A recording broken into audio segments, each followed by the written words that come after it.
So I was having lunch today with one of the speakers that's come over from Amsterdam, and with the Kiwi DPE evangelist.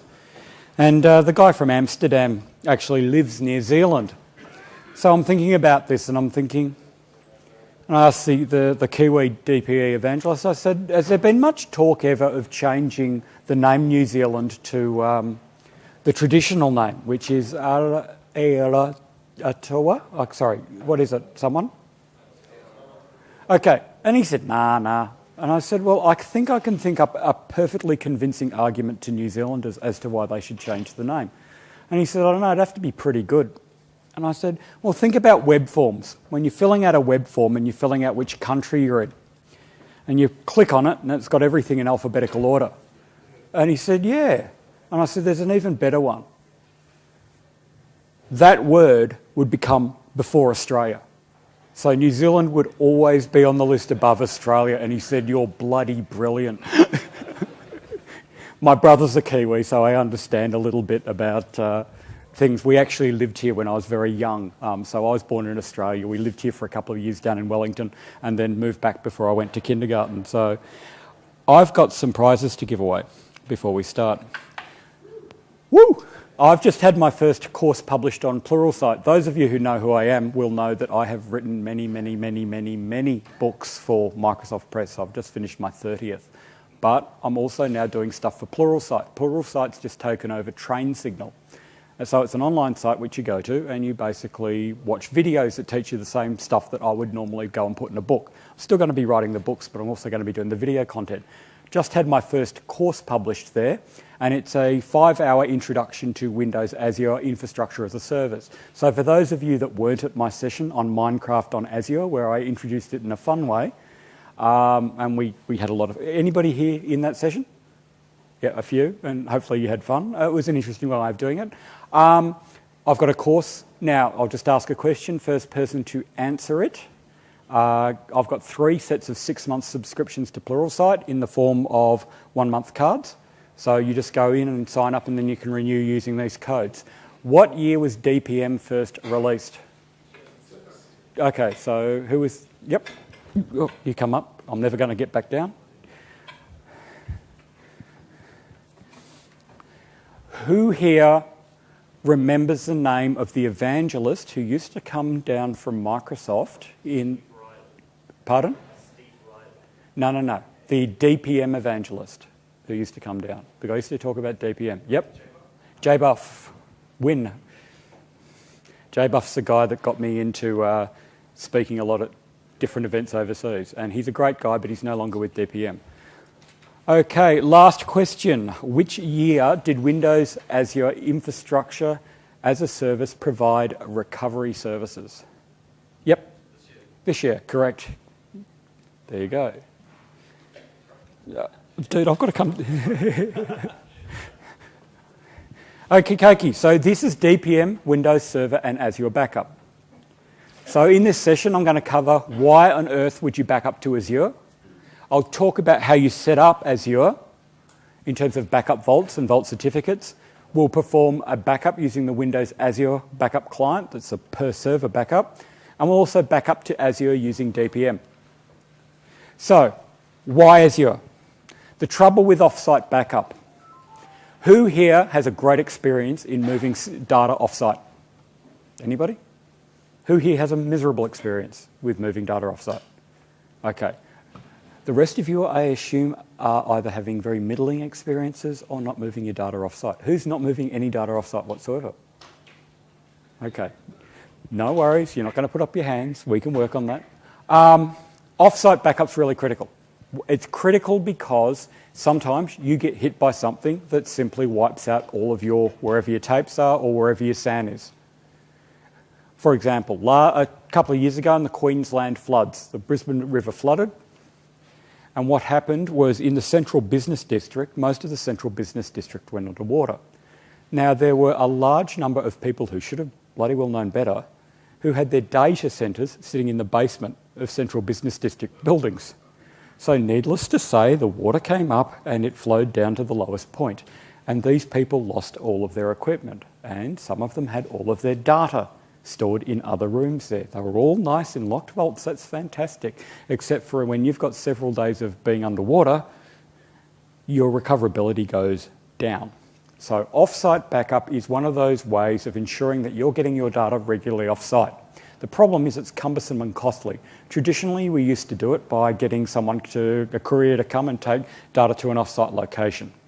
And then we were sort of hoping that there was some sort of system to ensure that the people where it was going off-site to were actually storing it in a way that meant it could be recovered properly. Thank you. So it's expensive to do well and it's time intensive. If you wanted to recover from off-site, you had to go back and contact them and say, oh, we need tapes from this particular date. And you had to hope that they actually weren't just chucking them in a bin somewhere, which sometimes happened. There was people that offered off-site protection who weren't really doing anything other than shoving them into a box.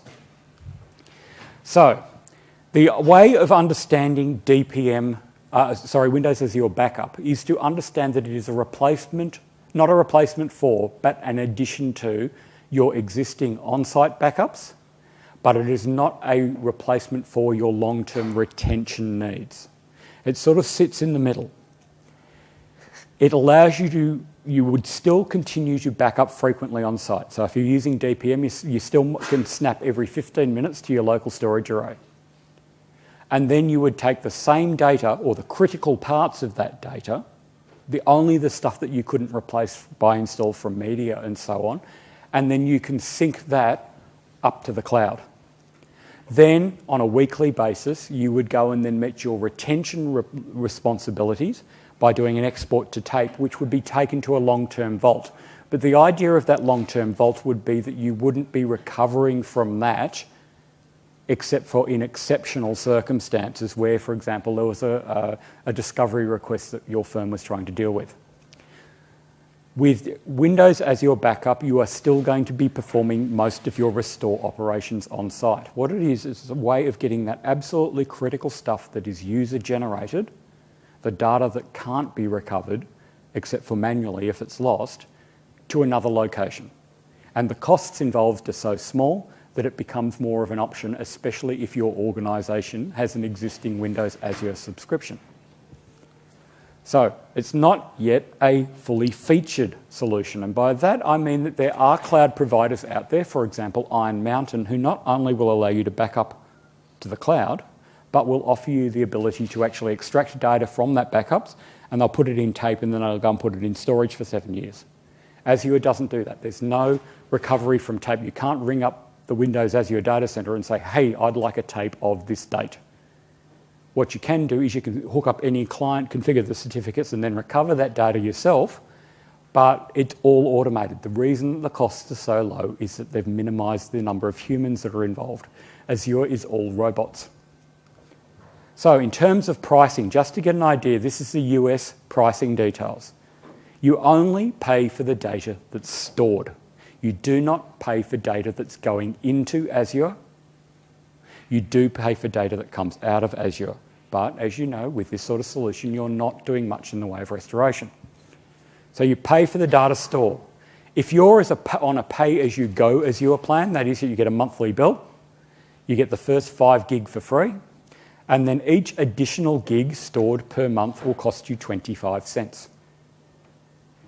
If you're on a 6 to 12 month plan, so with Azure you can go pay as you go, and that's where you only pay as you've got a minimum amount. And if you're going to spend less than $500 a month in Windows Azure, you go pay as you go. If you're going to spend more than $500 in Windows Azure, what you do is you go onto one of the plans where you pay like $500, and that the minimum is $500. You get your first 5 gig a month free, and then you pay between 17 and 20 US cents per gig after that. Now, it's block level storage and it's differential storage. So, once you get your first replica up there, unless you're getting a lot of change, a lot of churn in your data, you're not going to be adding gigabytes and gigabytes and gigabytes each time. Well, unless you've got a massive workload, but most of the time with that critical data, it's not going to grow too much beyond, and what you'll see is you'll see a fairly static amount of data. Well, not static, but it's not going to be growing. So if you're doing a so many gig sync, you're not going to be crushed by the costs. And that's one of the surprising bits about Azure. As I went through in the Minecraft session, On my MSDN subscription, I'm able to run a server with 7 gig of RAM, 4 core, and that comes in at about $40 a month. And my subscription is $160 a month, and that's just included with MSDN. So, the idea with Windows Azure is that you're only going to back up critical data. You don't go and back up operating systems. You don't go and back up applications that you have the installers for. If you can go and download it from your volume licensing website, you don't need to be going and backing it up to Windows Azure. You sync the stuff that you can't recreate without a lot of person hours. It's a worst case scenario solution. You lose a site, you need to perform a quick recovery of critical data from that site, then you can just go hook into Azure. It's perfect for small branch offices, because most of you will have, who here works for an organisation that's got a small branch office that's got less than 30 people in it? Right, and backing up data in those situations is a lot more difficult because you often don't have experts on site, and that's where you do want to have some sort of synchronisation of that data out of site so that you can do something in the case that that site is lost. So it's a very good solution for small to medium-sized business. At the enterprise level, you're probably thinking of going, really, really big. You're probably thinking of going with a customised solution from someone like Iron Mountain. At the moment, Microsoft has a habit of catching up with these things and then offering a very comparable solution. But the people who have been out in front with this, and I keep saying Iron Mountain because they've been doing it for a few years. So why back up to Azure? Well, you might have a failure of your on-site backup solution. Simply that the hardware that you're backing up to might fail even though it's redundant, and it might be a day or two before you can actually get the components, or 24 hours before you can get the components, and you just need to get that data back now. It's a cheap off-site storage that does allow very easy recovery, because you can go into the portal, you can sign into the portal, you can download the certificate, and you can set up a recovery server really easily. So you can go and build a new DPM server and then just pull everything down. Or you can go and build, if you're doing per server backup, you can just pull everything down onto that new server. So it's really, really easy to recover. There's no special software that you need. All the software is just your, especially with, obviously you need DPM, but if you're just using Windows Azure backup, which is like the Windows Server backup client, it's all sitting there. So you just pull it off the internet. So management certificates are the first step. You need to go and create a management certificate to create a connection into your Windows Azure subscription. And what that provides is it provides authentication, identification, and encryption. So when you are connecting your another backup client, you specify the management certificate, and that's all it needs to go and find your Windows Azure subscription. You don't even have to put in your authentication credentials. You just upload it, and I'm going to show you all of this. So the first thing is that you can make your own management certificates using a utility called MakeCert, which comes in the Windows 8 SDK, or you can go and do it using your own certificate authority. So let me show you making your own management certificate. So here I am in TechEd Server 1. Did I put that on the desktop or not? No, I didn't. Okay. So here I've got makecert.txt, and I want to do one for Server 1. Now this code is available on the Windows Azure website. It's not particularly obscure. And all I need to do to create it is I need to go into my certs directory where I've got this little executable called makecert, and then I just paste that in.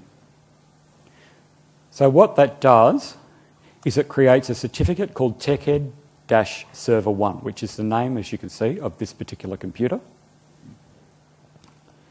And I can see that TechEd-Server1.cer is there. So once I've got the management certificate, what I need to do is go in and create a recovery vault. So a recovery vault's like a chili bin for data. Sorry, I love the word chili bin. It's a fantastic word. Australia should use it. Everybody should use it. It's much better than esky. Esky's a bad word. You can have a recovery vault just stores your backed up data. You can have multiple recovery vaults. The idea of a recovery vault is it allows you to partition your backed up data. So you can allow particular administrators to have access to the same recovery vault. However, unless they have the backup password, they won't be able to recover a separate backup from it. So let's say I've got 3 servers, server 1, server 2, server 3, and I've got one recovery vault. Server 1, server 2, server 3 use a different backup password, but they back up to the same recovery vault. So even though the administrator on server 3 can see the recovery vault and can see that there is backed up data up there, they won't be able to recover that data without the password. And the password's important because that's how you stop the NSA getting a copy of your backup data when it's stored in the cloud. So let me show you creating a recovery vault, and now what I'll do is I'll put that certificate in there. So back on TechEd server 1, and what I am here is I'm in the Windows Azure Management Console. I click New, I go to Data Services, I go to Recovery Services, and I click Backup Vault. I click Quick Create, and I give it a name. So here we'll go TechEd New Zealand Backup 1. I then select a region. Now this is, at the moment, recovery is in preview, so it's not in Windows Azure's every data center. And what's going to obviously be fairly important for you guys as Kiwis is that it's very nice that Australia's getting its own data centres, but that's still keeping data offshore. And I'm not sure what your legislation is around data sovereignty, because it might be that in the short term you can't use this. Why? Because the data's going offshore, and it doesn't matter even if, we get along except for sport, it can't be offshore. So maybe at some point Microsoft comes in and puts an Azure data centre here simply because it grows, and then you can go and choose a New Zealand region to go and do this. So if you don't have those concerns, the absolute best data centre you use is West US. It's got the newest stuff, it's got the fastest stuff, and it's got the best capacity. Also, from Australia and New Zealand at the moment, it's got the best connectivity because all the Australia traffic goes through the west coast of the US and all of the New Zealand traffic to the internet goes through the west coast. So I click Create Vault, and what it does is it goes out and it creates that vault. It goes into Azure and it has a certain amount of space that it goes and allocates. Now, the other important thing to remember with Azure is you don't have an upper limit to the amount of data that you can go and store there. You do financially, but they're not going to turn around and say, hey, you've got 15 terabytes or 200 terabytes of data that you want to store up here. They will be very happy for you to do that because you'll be paying for it. So what we do here is we can see here that the backup vault's created successfully. So I click here on Recovery Services. I click on the backup vault, and I see here that I've got it created. Now, what I do is I click Manage Certificate, and that certificate that I just created, which is in the C certs folder, I upload. Now, what this does is it allows this particular server, because that certificate, when I created it, is also installed on TechEd Server 1, to have that in its local certificate store, and it's also sitting up there in the Azure store associated with that particular recovery vault. And you can associate the one certificate with as many different recovery vaults as you want, which means that you can choose those as targets when you back up. So we've got our certificate uploaded, successfully uploaded. Now, what I can do here is I can download the agent. The agent is the bit of software that actually does backup, and it looks almost identical to Windows Server Backup. So I click there. Oh, that's nice. Been having a little fun with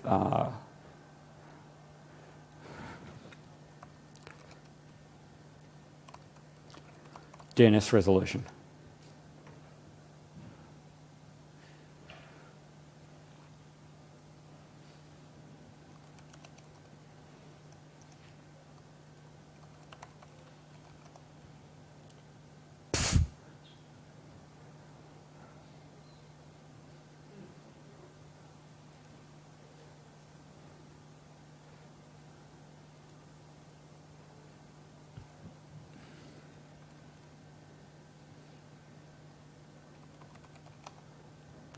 Now, you can download any version of the agent. So while I'm waiting for Google to come up and find it.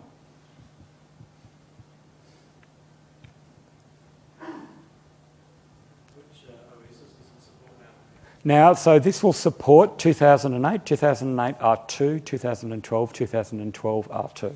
So you can use the backup agent on any of those operating systems, and you can use it with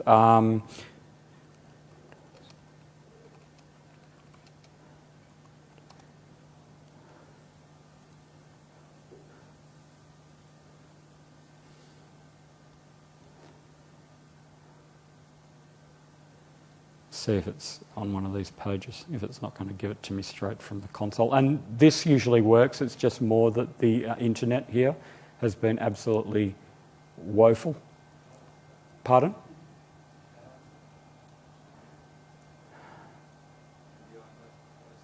Pardon? Yes, no, exactly. It's a great advertisement for it when the internet. The conference centre internet has been absolutely abysmal. Back in Australia, they give us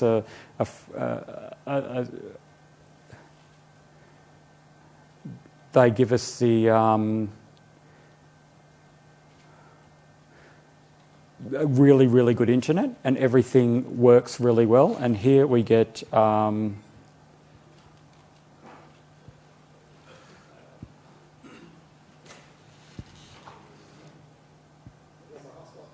Pardon?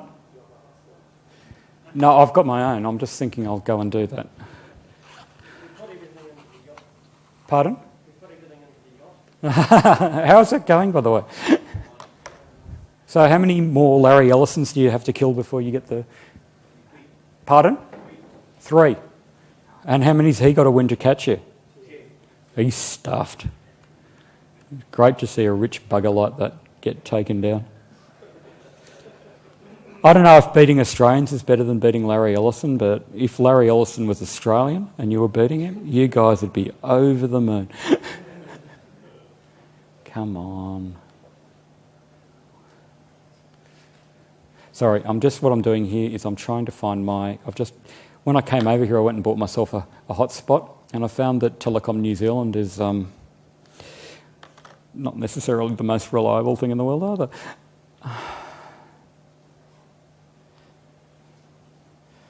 Oh, come on.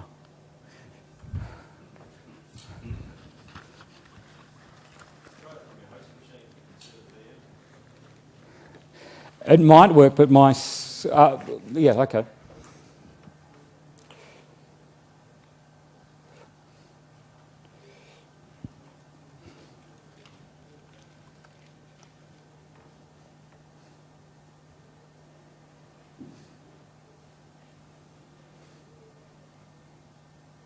Yep, brilliant, whoever suggested that.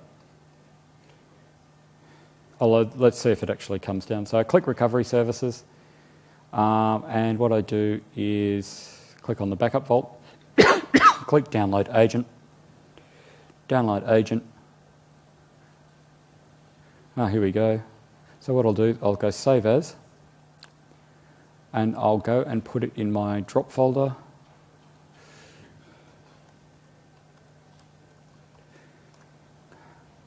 Save it there. It's downloaded, so I'll open the folder. Then what I'll do is I'll go up one level, and I've got this great little utility called, no, I don't have it on that, Create ISO Image File. So I'd go and create an ISO image of that. So I've got Windows Server Backup Agent. So then what I can do is I can come back here to TechEd Server 1. I can go Media, DVD Drive, Insert Disk, C, Drop, WSB Agent, open that, open folder to view files. So if you were running Hyper-V in 2012 R2, you could have just copied and pasted it into the I could have, but I'm not running, on my production machine I'm not running 8.1 yet, and 8.1 came out. So it's saying I need Windows PowerShell. It's going to put the backup agent in this folder. I'm not going to use Microsoft Update, and it goes and installs the agent. So this agent's actually fairly smart, and the reason it's fairly smart is that it detects whether or not DPM is already installed on that computer. And if DPM's installed, it installs a DPM-specific version of the agent. Otherwise, it creates a Windows Azure backup client. So let me show you how that works. Here I've got Windows Azure Backup now on the desktop, and this looks almost identical to Windows Server Backup. So Windows Azure Backup, the one that you get for free with your Windows Azure subscription, is basically Windows Server Backup. It allows you to perform per server backups, but back up to the cloud. And you can run it in conjunction with Windows Server Backup. So the first thing you've got to do is you've got to go and register your server. And it asks, do you have a proxy server? Where's your vault? Now, if you remember, I had that certificate. And what it does now is it goes into Windows Azure and connects to Windows Azure and recovers all of the vaults that it should find. This will be fun.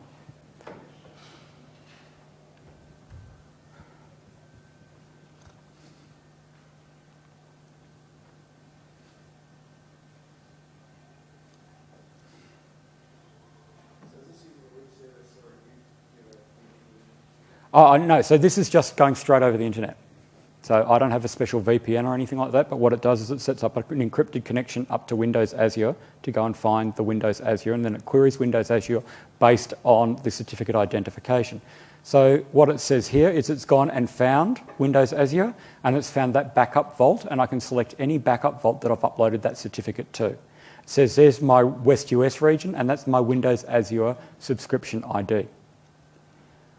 Then it says, what's your encryption setting? So every backup that's now going to be taken from this particular computer needs to be protected with a 16-character password. This password is only stored locally. It's not stored up on Windows Azure, which means that if the NSA is going to go and pull your data, they've got to basically go and crack it. They can't go to Microsoft and request the password because Microsoft doesn't have it, which means that if you lose it, you're stuffed. So because you're stuffed if you lose it, what you can do is you can save it on your, in a special location that you can go and then put somewhere that hopefully you don't have to worry about recovering. So if I click register there, what it now does is it goes up to Windows Azure. It's going to go and make a connection between this server, and it's going to allow Windows Azure Backup on this server to have a registration with the Windows Azure server up on the internet. Now, how long this takes, of course, is very much dependent on the speed of the connection. But when you're thinking about backing up data, you'd probably be doing this at an off-peak time when you're not caring as much about doing this. Obviously, doing it on a conference demo machine when we've got questionable broadband speed is not necessarily the best way to test it out. So I'll do a bit more. While that's going on, I'll talk a little bit more. So Windows Azure Backup, similar and can run in conjunction with Windows Server Backup. It performs single server backup. You can have multiple Windows Azure Backup back up to the same recovery vault. Remember, you're just being charged for the data across the subscription. You cannot use it for full server recovery, because of course you wouldn't. You wouldn't want to be backing up an entire server when the majority of a server is essentially stuff that you can use from media anyway. It has a limit of 3 backups a day and can only do 850 gigabytes per volume per backup. Now this is Windows Azure Backup. This is not DPM. DPM does not have this issue. This is the small client, the free client. If you've got more than 850 gig on a single volume, you can of course move it onto another one, and you can do multiple 830 gig volumes should you so choose. Big workloads, of course, should use a proper enterprise backup solution and not Windows Azure Backup. So hopefully we have not got a registration. How wonderful. No, not with Windows Server Backup. When you're using DPM, you can go and do that. Now, what we can do here is I've still got my recording of the Australia version of this work, but where everything worked quickly. Do you want me to show you the video and walk you through the video rather than us waiting for... Yep. Because that way we're not faffing about with this conference network.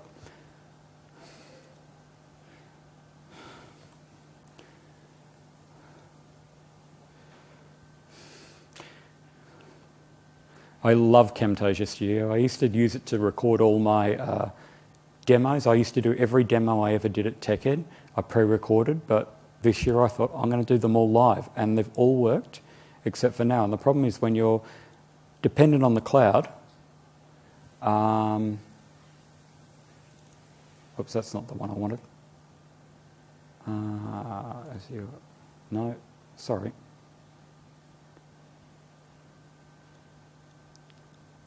It's not in a format that Camtasia can read. That's okay.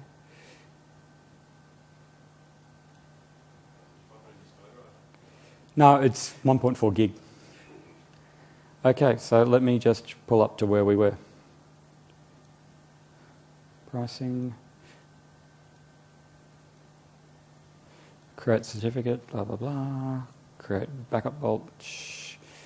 Installing Windows as your backup.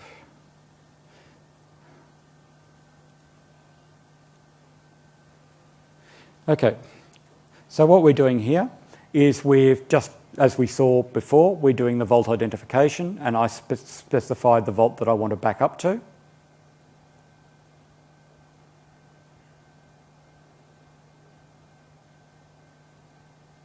I then enter my passphrase. The passphrase is written down, and in that case I had it saved on the desktop, so that's where you go and throw it into a wonderful vault, a storage of your own that you always know that it's there. Now, once you've registered the server, you don't have to keep entering that password on that server. It's only if you go to another server and try and do a recovery from that server that it'll ask you for the password. So it'll set up encryption and decryption, and it'll do that fine from that one server, but it will not do it if it's over on another server.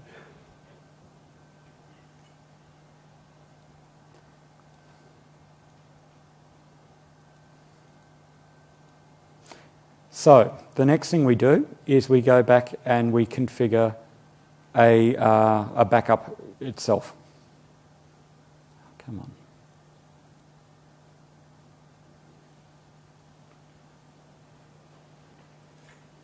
Okay, so performing a backup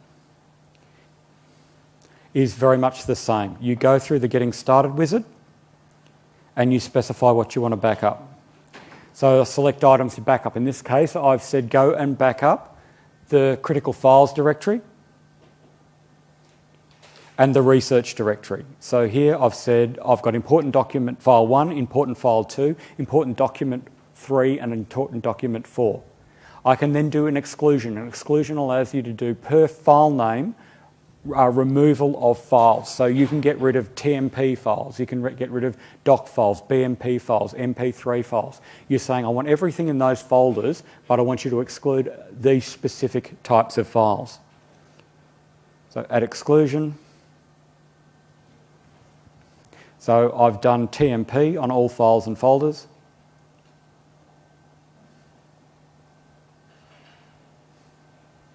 And MP3. So it's not going to back up TMPs or MP3s. I specify my times, remembering that I can only back up 3 times a day. So I'm saying do it Sunday, every day of the week, and then before people come into work, during the middle of the day, and then at the end of the day. Now with DPM, you can only do it twice a day to Azure. You can still do your 15-minute snaps on all of your data, but you can only do it twice a day in terms of when it's backing up. So there I've done 6, 12 and 6. I specify my retention period. So your retention period for the DPM, sorry, not the DPM, the Windows Azure client is a maximum of 30 days. So again, this is a stopgap backup solution. It's not a proper backup solution. With DPM, you can go up to 120 days of retention in the cloud. So once you've gone and created that schedule, you can trigger that schedule to actually run the backup. So it goes, right, you want to back that up, that's fine. I click backup, and what happens is that then backs up all that data to the cloud.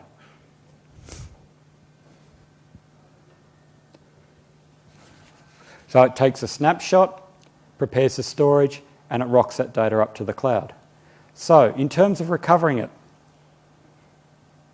what we can do is we can go and upload a management certificate from another computer. So let's say we want to recover on another computer. What we do is we create a management certificate, go and put that up in the recovery vault. Then what we do is we run exactly that same Windows Azure backup agent, which then goes and installs the Windows Azure backup client on that local server. And once that's done that, what we can do is we can then run Windows Azure backup, and it'll ask, okay, which recovery vaults do you want to use? So I register the server, and this is the same thing. I select my certificate, and because this is a domain controller, this is a different certificate, but I've connected it to the recovery vault I want to perform a recovery from. For this computer, I enter this computer's unique passphrase for when it's doing backup. So this could be the same as the other computers, or it can be completely different. It doesn't matter as long as when I'm recovering data that's backed up on this computer, I have the password for the recovery. So I enter the passphrase.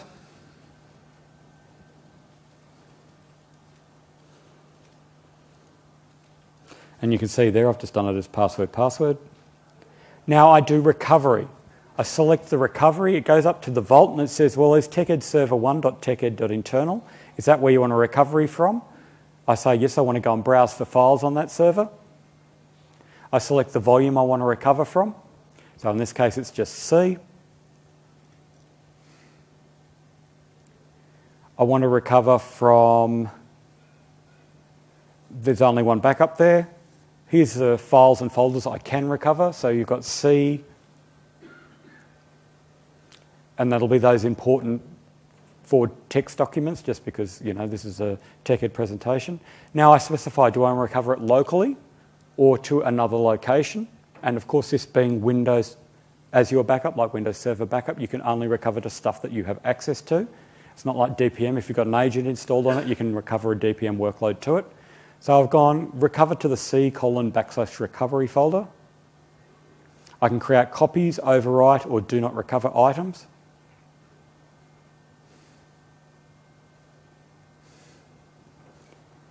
And I can also restore access control lists. Now, the trick here is that prior to performing the recovery, I've got to go and enter the password that was used on the other server. I enter that password, and that will allow me to decrypt all of the backup data that's pulled from Azure. So it doesn't decrypt up on Azure, it pulls it locally and it decrypts it locally. As it's pulling it across the wire, it's all going to be in an encrypted format. So that goes through, and as you can imagine, especially when the demo's pre-recorded, it works. So those of you who are familiar with System Center Data Protection Manager, I'll just pause there and actually go back to my real slides. Let's see if that activation did not complete successfully. Question? Does it validate the passphrase for example, backup data? So yes, so it basically works out it does a validation of the integrity of the data before it encrypts it. So it validates the integrity, encrypts it, shunts it up, and that happens with DPM as well. So I'll show you how DPM works, but I'll do it through the video because of the name resolution problems. I actually got it to talk to manage.windows Azure by actually going into the hosts file and typing in that, and clearly I need about 15 different hosts to get all of that to work because there's something really weird going on.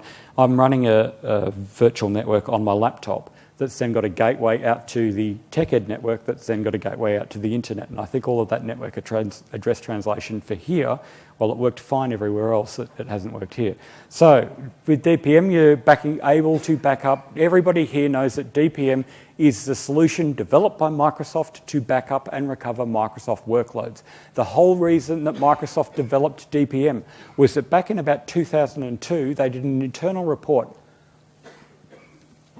and found that 17% of their backup and recovery workloads using currently available products from premier partners, their best partners, was leading to a 17% failure rate.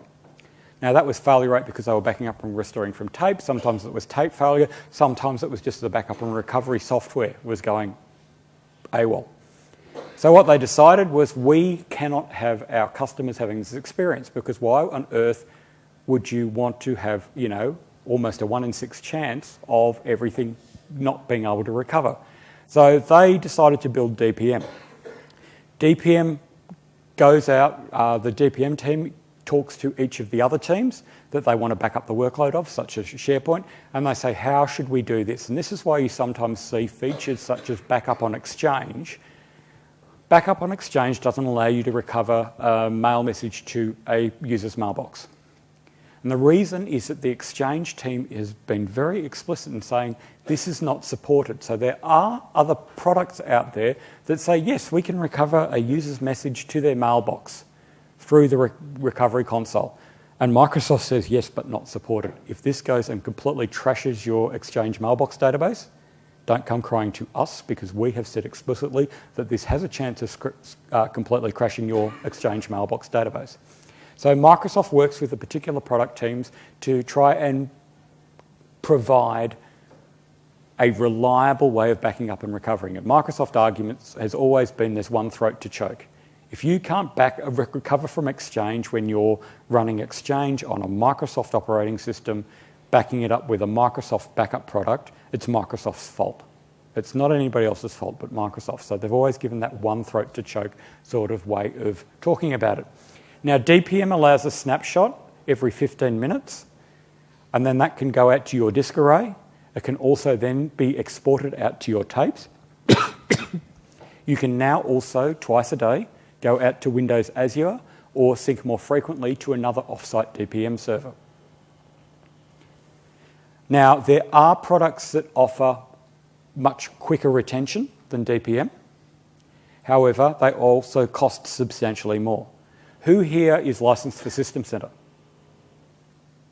If you're licensed, if you've got one System Center product now in the 2012 range or the 2012 R2 range, which is coming out soon, you already own DPM.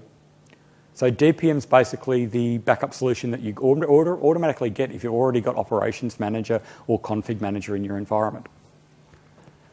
So it's an enterprise-ready solution. It can protect up to 100 production servers, up to 80 terabytes of production data per DPM server. It has a single console that allows you to manage up to 100 DPM servers. To put that in context, Microsoft backs up its entire infrastructure using DPM with one pane of glass, because they've got 70 or so, I believe, 70 or so DPM servers that look after all of Microsoft's internal IT. That's not Azure, but what we're going to probably see at some stage in the future is, as we've got a whole lot of other technologies that have come through from Azure, like Hyper-V goes into Azure first and then comes out to us, we'll see some sort of DPM type solution perhaps come through. It's got faster backups, single console. It allows disk to tape, disk to disk, and disk to Azure. DPM is application aware. It also supports end user recovery. For example, I last year did my TechEd presentation in the US. I did creating a self-service backup and recovery console using DPM Orchestrator and Service Manager, so that anybody could come in and choose a workload such as a SQL database and then put it into protection and choose a protection level which specified how often it was backed up, and then a user could simply, a developer could go to a web page and then automatically recover their SQL Server database to any SQL Server that they had permission to do so. So it was an idea of, you can make DPM, because it hooks into every other System Center product, able to actually go out, and it's very automatable through Orchestrator, and then you can do reporting through Ops Manager, and you can use Service Manager for tracking all of your jobs. System Center 2012 R2 allows you to do application-consistent backups of live Linux VMs, so the virtual machine does not need to go offline, and you can do an application-consistent backup of that if you're running it in Hyper-V. You can completely virtualize your DPM server, It can use VHD or VHDX files as storage, which means you can go out to multi-terabyte storage. You're not limited at 127 gig. You can use synthetic fiber channel to connect out to tape drives. You can now leverage SQL clustering if you want to use that to protect the DPM database. You can also, there is now service templates for Virtual Machine Manager for DPM, allowing you to do one-click deployment of a new DPM server. And you can also use, as I said, Orchestrator for configuring DPM and production services, and also going out and automatically putting new items into protection. DPM scale-out means that you can have a 64-node cluster with 4,000 databases protected by multiple DPM servers. So when you go scale-out DPM, what you do is you have multiple DPM servers protecting the same object. So DPM now supports workloads that are that large. DPM 2012 and R2 and Azure provides an integrated offsite data protection. So what you do is you go and create your normal backup jobs in DPM, and then you get the option, okay, here's my short-term storage objectives, here's my tape storage objectives, here are my Azure.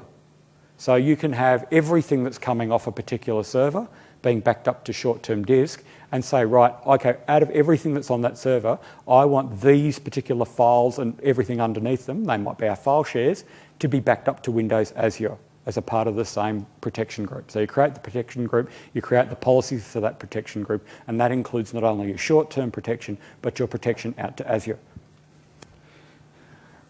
So you can register multiple DPM servers with Azure, and you can obviously recover multiple DPM server with Azure. You can manage DPM backups through, whether it's stored in Azure through the Azure console or through the DPM console. You can also, of course, recover data. So let me show you DPM backup and recovery to Azure using the video. Yes? Can you give that phone away then? Ask a question, take a photo of whoever you give it to. Okay, thanks, Nathan. It's a phone. Who wants a phone? Actually, I'm buying a 1020 on the weekend, so so let's go back to the video and get along to where we're doing the demo.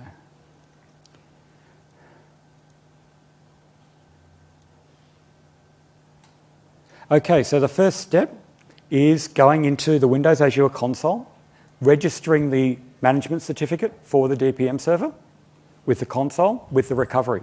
And then you go and get the agent. Now, the agent in this case, when you install it, goes, hey, I'm on a DPM server. I'm going to install different bits of software. So it goes and installs all the stuff that DPM 2012 needs to know. And it's only DPM 2012 Service Pack 1 or DPM 2012 R2 that you can do this integration with. So I install the agent, and this is all the same as the original.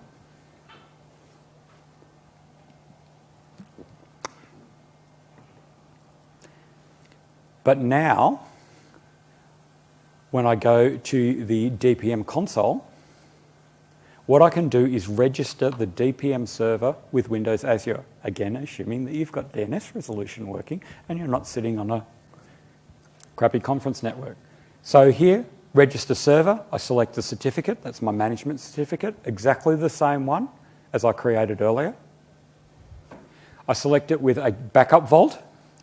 So here I've said Orin TechEd 2, I've created a separate one, but you could actually use the original one. Do I want to use a proxy server to proxy traffic up to Azure? Do I want to use throttling? So I can configure DPM to automatically throttle traffic on off-peak and on-peak times. I specify a recovery folder. Now the recovery folder is necessary because it pulls the encrypted data down. It needs to decrypt it somewhere before it goes and pushes it out to wherever you want to recover. So you've got to specify a recovery folder that will be able to take roughly 1.5 times the amount of data that you expect to restore at any one point in time. So you just find a scratch volume or something like that because you don't need to keep it, it just needs to be there temporarily for that decryption process. I enter the password. This will be needed to recover from this DPM server. Exactly the same as the Windows Azure backup servers. And no, you can't use DPM to recover Windows Azure backups of the Windows Azure backup client.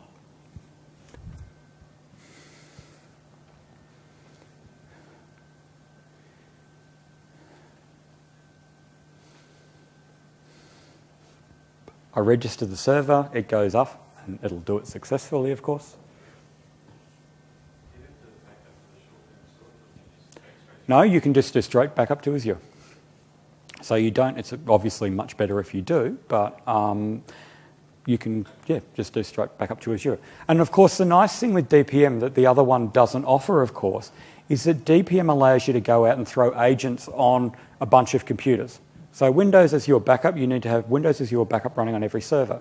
Here you only have to have DPM, and then you can have DPM agents on 100 other servers or 3,000 other clients, and then you suck all the data into DPM and then you shunt it to Azure. And that was a talk I did a couple of years ago. I did DPM client backup because DPM has a great client story where you can go and back up your Windows 7, Windows Vista, Windows 8 clients. And in most organisations, on average, 60 to 80% of organisational data is actually stored on client computers and is never backed up.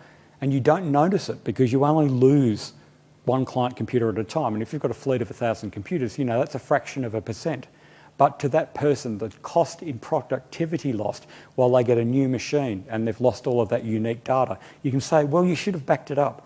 But DPM does give you the option of saying, no, actually, I'm just going to put the agent on there. You're not going to know about it. I'm just going to scan your computer once a day and then sync everything that looks like a document back up to the DPM server. And then if you want, back up to the cloud. So here I'm creating a new protection group. I specified that I'm going to back up servers or clients, so I say servers. Here I'm going to go back up TechEd server 1.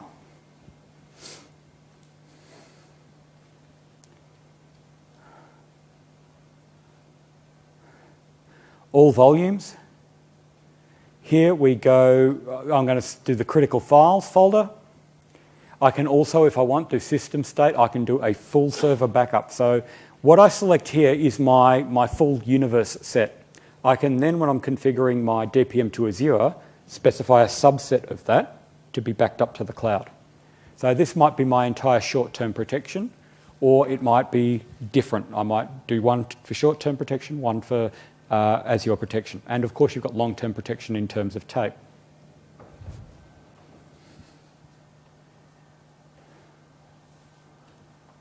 Okay, so here I've specified my retention range. Now that's my local retention range, and I said, 180 days will do. So this is doing my short term. I'm saying go and create a new replica. Again, this is short-term replica creation. Consistency check options, making sure that the replica remains consistent, that the data's all kosher. And here I'm doing my backup to Azure, and I can select of these files which ones I do or I do not want to also be synced to Azure. So there's C critical files. Here's my retention range. So I can do up to 120 days if I'm doing one sync per day, or if I'm doing 2 syncs a day, I can have 60-day retention up in Azure. So this is getting it off-site. So I'm saying doing it once a day and then keep it for 120 days, which is a third of a year, 4 months. And I click Create Group. And what it does is it goes up and it creates that protection group. I can then go on from there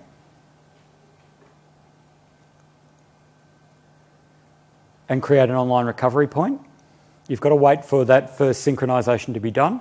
It will then go and create a recovery point and then sync that data up to Azure. So create the protection group and then trigger a synchronization, create a recovery point. And once I have got that recovery point, what I can do is I can then go and recover data from that recovery point. So, of course, I don't have to wait for this. I can just forward the video a bit. Needless to say, how long this takes depends on how much data you've got. So I click Recovery here. It will then say, where do you want to recover from? Do you want to recover from short-term disk, or you want to go up to the cloud and recover from there? Click Recover.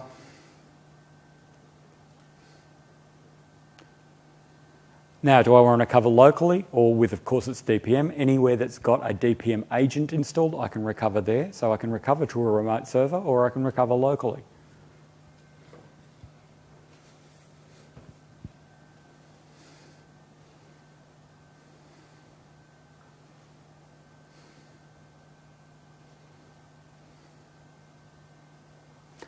apply security, all of my normal recovery settings, and then it goes and performs the recovery as it would normally.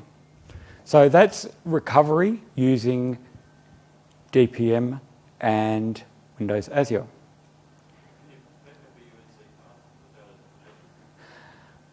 You can, it's just not really recommended. So you're much better putting an agent out on the server.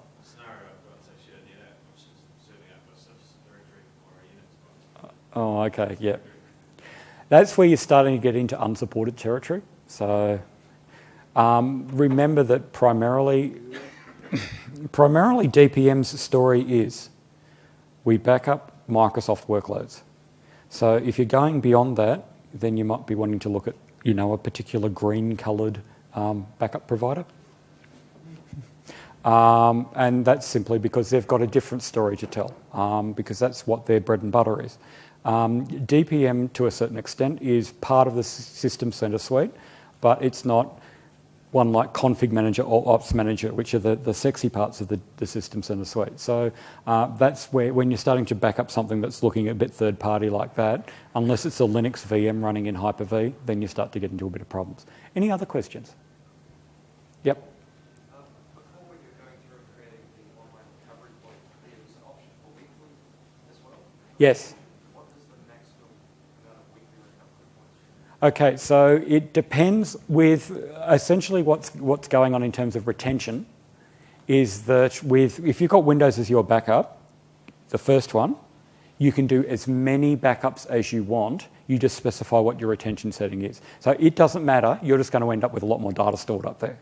With DPM, it changes depending on if you do it once a day, DPM will give you 120 days. If you do it twice a day, DPM will only give you 60 days. So the difference is that Windows as your backup says, I don't care how many syncs you do, you've got a maximum of 30 days. So you can do 3 syncs a day and you can have 90 recovery points. With DPM, you can have a maximum of 120 recovery points, and that's either 120 days or 60 recovery points if you do 2 snaps a day. Yep. Okay, other questions? Okay, so it looks like I have a Nokia Lumia 520 phone to give away. I'll find out what... Okay, so...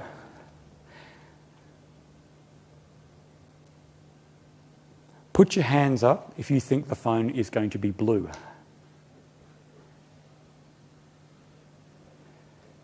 Okay, sorry, everybody stand up. Put your hands up if you think the phone's going to be blue. Right, sit down. Put your hands up if you think the phone's going to be red. Sit down. Put your hands up if you think the phone is going to be black. Everybody that doesn't have their hand up, sit down. It's a black phone. Put your hand up if you believe the Nokia 1020 has a camera that is above 50 megapixels in size. No? Okay, you all know that. Which versions of put your hand up if you think DPM 2012 can back up to Windows Azure. DPM 2012 RTM can back up to Windows Azure. Okay, everybody with their hand up, sit down. It is DPM 2012 SP1.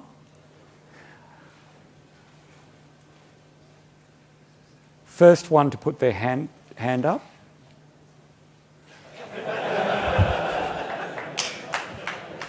You bloody Kiwis are too smart for this, Australian.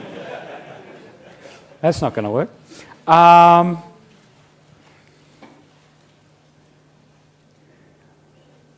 Okay, all of the guys that are still up, come here. I've got one question. I've got to be able to pick which one of you can answer it first. Quick, quick, quick.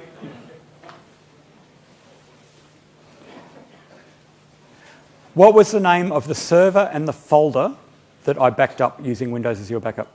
Yep. Yes, and the folder? There you go. Thank you very much, everybody. Yes.